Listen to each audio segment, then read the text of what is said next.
Welcome to the Copy Talk Podcast. Discussions in this show should not be construed as specific recommendations or investment advice. Always consult with your investment professional before making important investment decisions. Securities offered through registered representatives of Cambridge Investment Research Incorporated, a broker-dealer member, FINRA SIPC. Advisory services through Cambridge Investment Research Advisors Incorporated, a registered investment advisor. Financial planning services through Lighthouse Financial, LLC, a registered investment advisor. Shannon Ross is CEO and managing partner of Lighthouse Financial. Lighthouse and Cambridge are not affiliated. And now, here's your host, Shannon Ross.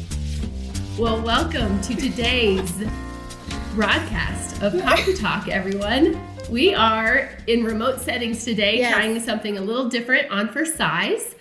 And so, welcome to our remote home session. Where you guys get to see into our home a little bit this morning. So only the welcome. Good morning. Good morning. Hi. I like your cup. Hi. Nice to see you. You like my what? Cup. Oh. Your cup. Oh, your my mug. cup. This is going real well. Thanks. I wanted to tell you good morning. Oh, wonderful. Well, my Alabama cup was dirty. Well, what are you going to do? Well, good. Well, I wanted to try something different this morning, and our team has done an amazing job. So Matt and Kelly and Chris and everyone, thank you so much. We are talking about flexibility today, so we wanted to show kind of a real-life application of what can go well and what can be improved as you change things up. Well, and I'm just going to go ahead and share with the audience, just to be transparent. What didn't work this morning is when I got the instruction to clap. So that should be an easy task. And we clap something to do with, I don't know, Matt and Kelly and all of their wisdom. And I know it's for a reason and a purpose. And my clap was just... It was subpar. It was a little bit of a subpar clap. But then we both started clapping, and that was a no-no. Matt's like, no. Poor Matt. He herds cats with us every week, but that's I know. Okay. Well, I don't know if you know this, Shannon, but earlier I clicked when I was trying to get on, do the links or whatever, and you know how tech savvy I am. And so just the basic task of trying to sign in, I get all of your emails. You know that, right? Okay. Uh-huh. And so you have a meeting coming up. I'm not quite sure what day it is, but it's a Microsoft Teams meeting, and and I happened to go to that one. That's where I was sitting this morning. I was thinking nobody had showed up yet. It was, it was only you. But just me. Here we all are, everyone. So I know. Good morning. This is fun. I like this. I'm in my basement. It's a little cold.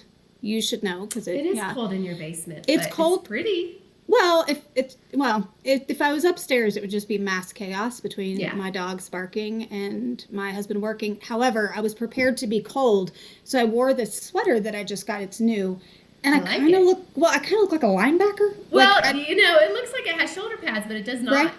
But no, it's all the rage now. Like anything from the 80s, like my daughter is now all into Doc Martens again, which were 90s.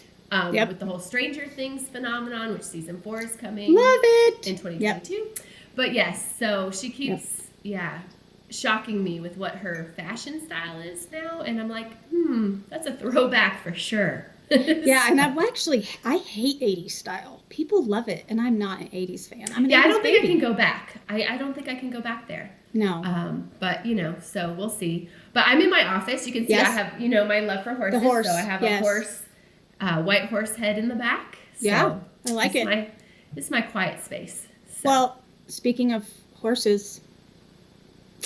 I know sent me I a sent picture April yesterday. This week a sanity spend that I want, but no one approves. It's a horse that's so pretty. She's very pretty, and I love her name. I know her name is Faith, and she's gorgeous, and she only lives a few miles away, but she's a deal. Did you explain that to your husband? I'm assuming that's who gave you that. I don't have anywhere to keep her, so that's where your family comes in. I happen to have a barn. It takes multiple husband approvals, which. Well, when soon that we're all going to need to hang out. And you know that if you talk to David in person. I can put pressure on him a little bit better in person. You're better at that than I am. So I'm just saying we should hang out soon. I know, we will. Well, thank you for being flexible this morning because our show's title is Beyond FLEXED.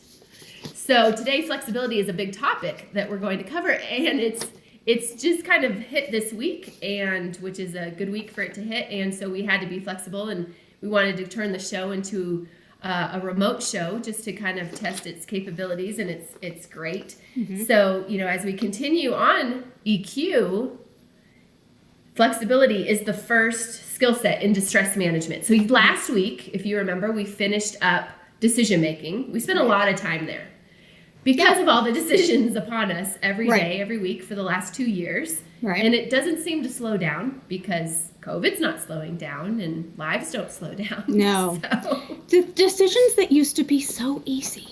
Oh, I know. Are not easy anymore. No, they're not. Stress tolerance is very applicable for me. I know. So decision making we finished up. This week we go to stress tolerance, and I do like these too because I do feel like they're super practical. Mm-hmm. And they're a little bit more intellectual in terms of what you can do to just be thinking about how to improve in them. It's really hard. It takes more time, I think, to improve your self-perception, to improve your self-expression, those kind of, because they're really deeply rooted type of things that come from your whole life and self-worth. And topics that are not superficial at all. Right. And so with decision making and stress management, they're more external factors, right? They're more our approach to the world. Mm-hmm. So I do believe, given some tips and study and just being cognizant of them, I feel like we have more potential to make a change, to make a tweak. And we talked about that last week of taking a pause, taking a breath. When we have that impulse control roaring, wanting us to act. And so today we're going to tackle flexibility and stress tolerance. So do you think you're flexible? Do you feel like we covered this last week? I know. I'm giving you an opportunity to redo your answer. Oh gosh, I'm knocking stuff over here. It's already gone south. I think it depends on the situation. I think I can be, like you said last week, I can roll with the punches to a certain point. Sure. And it depends on the type of situation. I think in my work life, I can definitely be more flexible. Yeah. But in personal life, there are certain types of changes and things that can come my way that I don't necessarily, and it depends on if it's a high stress situation. Yep. And I need to be flexible. I tend to paralyze. Okay. Like freeze. Yes. Remember freeze tag from school? Oh my God, that was such a fun game. Fun. I know. Did our kids ever play freeze tag? Kids don't play any outdoor games anymore, hardly. I mean, that was especially with COVID. That's true. Freeze tag's actually perfect though because it's a non-touching game. Yeah, they should bring freeze tag back. Freeze tag. Yeah, I know. Anyways, what about you? I hear you. What about you? I feel like I get more. I can be rigid, thinking my way is the best way sometimes because I think of my stubbornness, and so I think that tends to limit my ability to be flexible. Or if I get tired, I'm just like, no, like I'm done accommodating everyone else. I just want it the way I want it. I want it my way. Just give it to me. It's how I get when I'm like in my 3-year-old mind. I've never seen you that way. It's usually behind closed doors by myself. I was joking. Oh. Yeah, that was not. See, we're not in person, so you didn't pick up on that. No. That was a joke. That is funny. Yeah. Ha-ha. Anyways, ha-ha. Ha-ha. Well, so flexibility, everyone knows what flexibility means. And it's really, how well do we adapt? And I do believe those of us who adapt well certainly feel like they win at life a lot more easily. Because for sure. Anything that's, the only thing to be expected is change. That's just this world and the tempo in which it turns.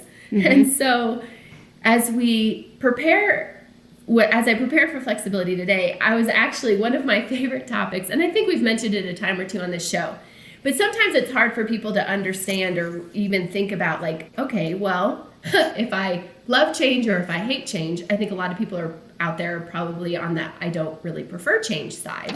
Because we get comfortable. We like predictability. Well, it makes you uneasy. Change can make me very uneasy to where we get routines. I just want to keep it the way that it is because I feel safe and stable when I'm in something that I can predict and control. Well, and sometimes good is good enough. Like we prefer good because we know it. It's the known. If it's not broke, don't fix it. Yeah. That's like my motto. Anticipation of the unknown. Because we always, I think just human heart condition is we kind of always anticipate bad. Yeah. As the unknown. Like, I'd rather pick the enemies I know than the enemies I don't. Well, it's true because, again, there's that control factor. I think for those that struggle with being more controlling, which can be me, and if you're low on the problem solving side, and we haven't gotten to optimism because I know that that's coming, but I think that feeds into this as well. I meet certain changes with a lot of, I'm timid, trepidation. Yeah. This is working. Why do we need to shift this a different way? Because this is familiar and comfortable. So I'm willing to settle for this. You're telling me that this might be better change, but since that's an unknown, and I loathe anticipation. Unless it's fun anticipation, like a New York trip from last week, or that we talked about last week. Yeah. But other types of anticipation, like that's actually when I go into my shell. Like you brace for impact. I do. Yeah. It's a coping mechanism that I pull away from everybody, and I just that's a great way to put that. I had never thought of brace for impact. Mm-hmm. So you can probably all guess where my optimism was. Again, we'll talk about that later. Well, but how many times, and I want all the listeners out there, think of a time in your life that you're willing to be vulnerable and try something new, try something a different way. It more times than not actually can improve. You get better results. It's a little, it brings into the great, not just good. Because the enemy of good, the enemy of great is good, and good enough settling.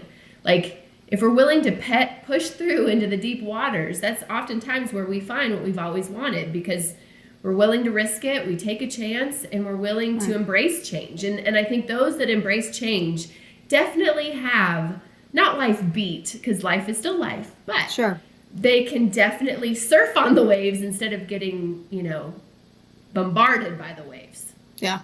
And so, I think the emotions, I would assume, and I think the first composite, you call it something different, but the self-regard, self-perception, self-actualization, I think that when you are resistant to change, and especially certain types of changes, you are hesitant, and your hesitation is emotionally fueled, and there's got to be, and again, I'm talking about some certain types of changes that link back to where you are on the self-regard and self-actualization scale. Yeah. Because if you're low in those areas and you're met with an opportunity of change where your hesitation and your emotions are going to go, I don't trust this. I don't feel this way about myself. And so I don't think that change is going to be beneficial for me. Well, you don't have any confidence going into that change. That's it. That's what self-confidence. There's none there. And so again, it's better just to feel safe. Let's just not rock the boat, and let's just stay right here. But we miss out. We do miss out. We do. You miss out on so many opportunities that really can be great. Well, what's really fun about the flexibility piece, because I do believe there is something, some of these, it's like, man, it just feels like I'd have to move a mountain to try to change it. Mm-hmm. But with flexibility, because of how our brains are wired, and we're going to go a little bit into brain science for a second, is there's actually, our brains, believe it or not, and you all have heard this before, so I'm not telling you anything new, but our brains are wired to renew themselves, to change, to really come in line with change. And it's called neuroplasticity. And so I love that word. I do too, neuroplasticity. And it's the brain's ability to restructure or rewire itself when it recognizes the need for adaptation. So in other words, it can continue developing and changing throughout life. So like our brains are built to do this. And so if we think about it, if it's built to do this and we say, whoa, we're kind of denying how our brain chemistry is set up to work. Oh, that's a good point. And so I was doing some research on, you know, some fun ways, some easy ways, not like moving mountains, intimidating ways, but what are some ways to help us with our neuroplasticity, some fun ways of how do we get our brains to move in this direction so that we can grow in this area so that change might not be so hard when it's a harder life topic. And so here are I have 6 ways to rewire your brain. And it is actually kind of funny. And I sent this to you last night. Yeah, I read it. I think the number 1 was the funniest one. So number 1 of these tips, and it comes from Healthline Magazine. But in order to, you know, these are things that you can do at home. But this is, you know, researched by neurologists and so on and so forth. And again, this is all in this number fun. 1 threw me for a loop. know. Yeah. And it's all in moderation. So don't think of like what your kids are doing sometimes if they're spending hours and hours and hours day after day doing this. Yeah. But number 1 on the 6 how to rewire your brain at home was to play video games. Video games. That it helps with motor coordination, visual recognition, spatial navigation, memory, reaction time, reasoning, resilience, and cooperation. Now, it also only suggests 16 hours total, not in one sitting. I was like, in a lifetime or in a moment? Like, that's a long time. Because I think probably for adults, it's not like, I don't know many adults. I know a couple. But I don't know many adults that, like, play video games in their normal life. There's probably more adults that play games on their phone, which I think would also for sure. Be similar. Would it really if it's like Candy Crush? I mean, are you really having to? My mom, I love you, Mom, addicted to that game. She's on like 1,355,622 level. Like, she loves it. Now, I am a big fan of Super Mario Brothers. Oh, on your phone or on a console? I don't think you can play Super Mario Brothers on your phone. Can you? I don't know. No? I don't play games. No. I don't know. We have the Wii. I haven't played it in a long time. But my son, you know, he's got the Xbox, whatever, you know, like your kid, the PlayStation, whatever. Yeah. And so they have those games that look like real human people. It's crazy, the graphics. I'm like, no, like the Wii Super Mario Brothers, love it. So every now and again, probably once a year, he'll play Super Mario Brothers with me because it's totally nostalgic for me. That's so cute. I love Super Mother. See, I get intimidated with the controllers these days. I feel like when the Wii came out, that was a little bit more my speed. Sure. But like having to like maneuver all the buttons and I'm like, on the Xbox, I know. Well, I try to play Madden with Eden every now and then, and I'm like, wait, like, he's like, Mom, you have to push this, hold down, and push forward at the same time. I'm like, I have a hard time loading my password in the Wi-Fi password when I have to connect to their console. I know. But you know, our parents probably thought the same way when I remember my parents going, how do you know, I'm like, oh, it's just no big deal. But again, this, I think why it shows, because younger brains attach this even quicker. So you see your kids with computers and controllers. There's no problem there. And so I think it's, again, something to help remind our brains, hey, you're reprogrammable. You can do this. You can actually learn how. So I thought that was a fun one. So the first one was play different video games. And it suggested different games do different things. But again, it said 16 hours, not at once. So we don't condone gaming for hours a day, days on end. Yeah. Number 2 was learning a new language. I've had this on my bucket list for years and years. Not surprising. I get gifts of Rosetta Stone or whatever. I've done nothing. It's really, I would love to do this. Well, do you want to hear a funny brain story? Yes. I'll make it fast because I know but okay, so in that realm, so this is so weird. I don't know if I've ever told you this story. Okay, so 17, I was going through chemo, right? Yeah. And one day, I was on a treatment of 4 different regimens, whatever, doesn't matter. And after one of my treatments, I woke up one day and I was talking funny. And my mom was like, what the, you know, when anything funny happens, you go straight to the hospital, right? And so they admit me, because they didn't know if maybe, like, is there something really right? There wasn't. But over a span of probably 12 hours, I went from good old Texas girl to full-on British. Like, you would not have known me. I mean, And now I knew I wasn't British. Like I knew I was from Texas. It's not like I took on some alternate personality. But I was the doctor, so they're recording me and they're doing all this stuff. Oh my gosh. And what was interesting is they said there are a handful, and I'm sure by this point in 2021, there's more than a handful. But at that point, there were a handful of studies of people who had changed complete languages overnight. My goodness. Like they went from a language they didn't even know. Wow. Now, like, I at least was still speaking English. And I know I didn't go from like English to, Dutch or German. And so it was, and I was like that for several weeks and the doctors didn't know, like, will you ever go back to normal? And one day my mom and I were somewhere and a lady heard me talk. She's like, oh my gosh, where are you from? I'm like, Irving, Texas. And she looked at me like, you smart, you know what, child. My mom's like, oh, no. Like she really is from Irving. Come on. I was like bald. Clearly I'm not like trying to make this up, but that lady looked at me so funky, but sure enough, like your brain can do that. That part of the brain was being activated for whatever reason. I think like 2 weeks later, one night, my mom and I were, laying in bed watching a movie, and all of a sudden, my voice just went in and out of British, Texan, and then like the next morning, I woke up and I was 100% back to Texan. Not the Texan is it, but you know what I mean. Yeah, completely back to my normal voice. And that's amazing. Can you believe my mother never recorded me? I love you, Mom.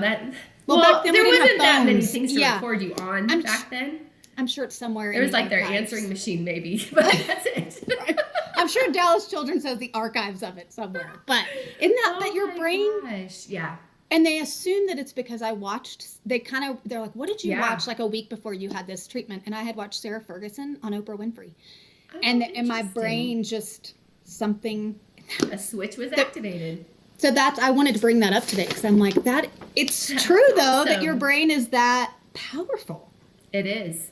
It is, and how much doing some of these activities, and we've seen it, in different areas of research, and people who do Sudoku puzzles or things to like stimulate the brain to improve memory functions and to, improve motor skills and attention and all those kind of things. So learning a language or practicing a British accent helps you. Now I can't do one to save my life, but we should make a challenge. Like you should try to do a show in your British and see what comes back. Sure. Yeah, maybe the muscle memory. My brain will latch onto that.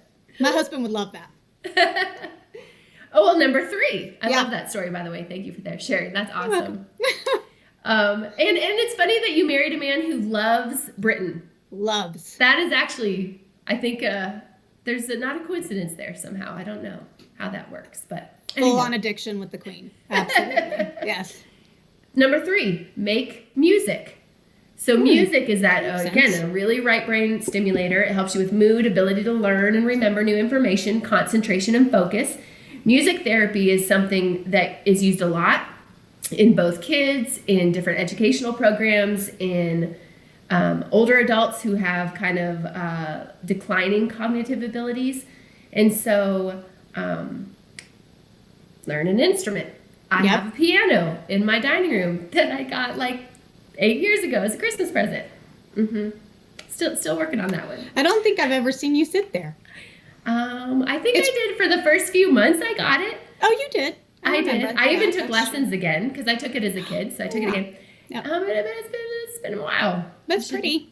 I know. It holds my wreath and mirror really well. It does. So I'm sure you all have musical instruments in your house somewhere that brush off the dust. Yeah. 4, travel. Travel is good. Little hard in the COVID season. Yep. And then number 5 is exercise, which we've talked a lot about exercise. About that. Yep. So there are your 6 ways to rewire your brain that are easier than others. Isn't there a book called Rewire Your Brain? Am I making that up? Did Caroline Leaf do a book? Caroline Leaf does a lot because she's a PhD level. And so neuroplasticity is one of the topics. She really goes into depth. Yeah. And I think it's Rewire Your Brain. I think actually we have a link on our website. Don't I have that? Yeah. For that. Yeah. But yeah, it is amazing. I mean, we probably just as adults, I feel like we get so tied into just getting through each day, getting kids to school, getting work done.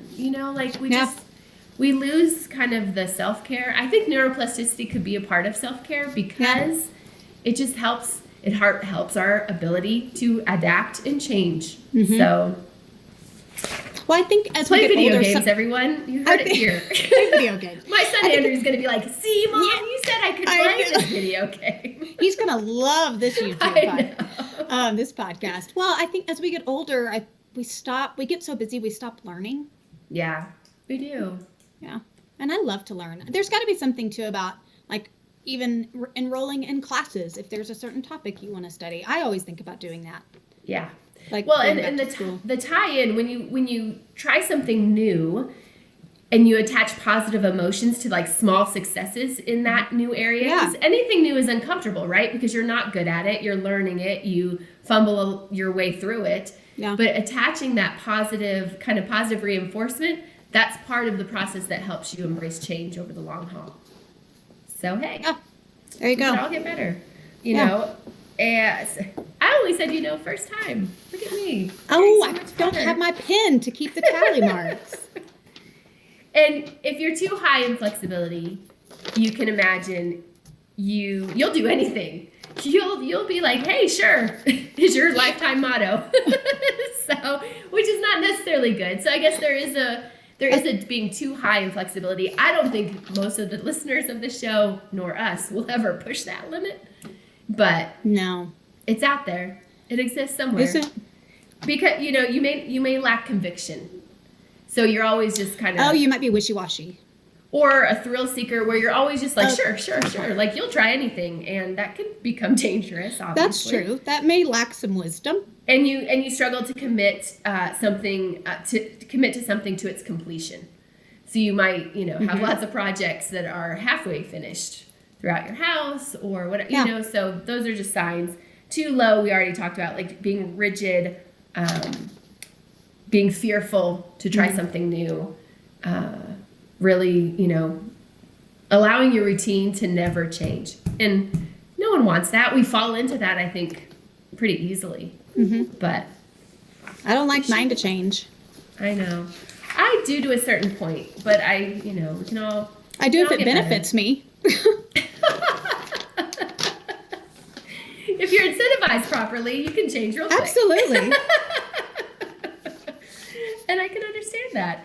Yeah. So, stress, and you can see how in stress management. So think about when you are feeling stressed, when you are feeling like life is closing in, each day is becoming harder. It's like walking through cement instead of skipping in a meadow somewhere. But when you're sledging through that cement and it is stressful and it is hard, stress tolerance comes into play with flexibility. And so as we close the show today, we'll get back into stress tolerance tomorrow because I don't want to rush through it because you can think of stress tolerance. That's very important because it involves just that coping. What are we doing to cope with stress, cope with difficult situations, believing that we can manage it, influence it in a positive way? Like it's not just happening to us. Right. I think where we see our kind of dark versions of ourselves come to fruition sometimes is when we become victims, when we're like feel powerless, when we feel impending doom, when we feel dread about the future. These kind of things is you don't feel like you have a lot of tolerance. You don't feel like you can cope. You don't feel like you can change things around. Right. And so I really want to spend time there next week on that. But before we wrap up our remote and flexible show, and you can see Beyond Flex. So all of those exercises we gave you is part of the mental muscles we should all be working out. Mm-hmm. But before we go, what? How can people check this new show out on our different platforms? Well, Shannon, I swear, I say that every week. I'm going to get in the hang of this. Okay, so we are here every Thursday morning addressing your questions, issues. We're discussing important and fun topics. I know you're already giving me the face, like read through it, lady. Let's go. You know me. Hello, flexibility. I have a script. Are you rigid? Do you read through lists often? Do you... Okay, just don't interrupt my flow. You can find us, like I had one. You can find us on our website at, what is that? Twiddling your thumbs. What is that? Why? Why would I twiddle my thumb? I'm twiddling my thumbs. Oh, because you're bored? And you're waiting for me. I'm sorry, I will stop interrupting you. I'm just teasing you. Just killing I can't be in the studio with you. I gotta be some I know kind that's of true. sassiness. but you're killing my mojo. There you go. Sip it. You can find us at copytalkpodcast.com. We are revamping the website. I know we mentioned it last week, so it will be changing. But we've got all kinds of links and resources that we are constantly developing. You can go to our Instagram page, leave us a message, a comment, like us. What should they? Please subscribe. Well, I'm not there yet. Subscribing I can't is YouTube. see your list. I don't know where we're on it. It's almost Friday. Okay, just so you know, at the end, let me show you what this says. This says go silent, and that's Shannon's cue. Okay, so why don't you wait till I'm silent? All right. Okay, so on our Instagram page, they can't subscribe there. They follow us. So what should we tell? What should their comments be? What could be a good hashtag? What do we want people to send us? How do they cope with... Maybe how they're going to renew their brain this week. What are they going to do? I like that. So send us your comments, your message on our Instagram page. We have a Facebook page. And now you can find us on YouTube where you can subscribe, ring the bell. There you go. See, we don't have our bell today. I know. I have a backup bell. I forgot to bring it into my office. I don't like that we don't have a bell. We're going to have to figure that out for our remote shows.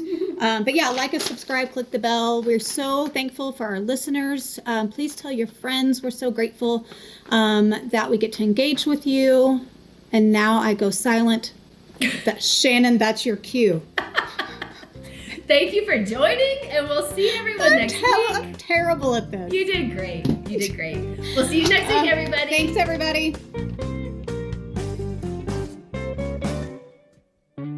Discussions in this show should not be construed as specific recommendations or investment advice. Always consult with your investment professional before making important investment decisions. Securities offered through registered representatives of Cambridge Investment Research Incorporated, a broker-dealer member FINRA SIPC. Advisory services through Cambridge Investment Research Advisors Incorporated, a registered investment advisor. Financial planning services through Lighthouse Financial LLC, a registered investment advisor. Shannon Ross is CEO and managing partner of Lighthouse Financial. Lighthouse and Cambridge are not affiliated.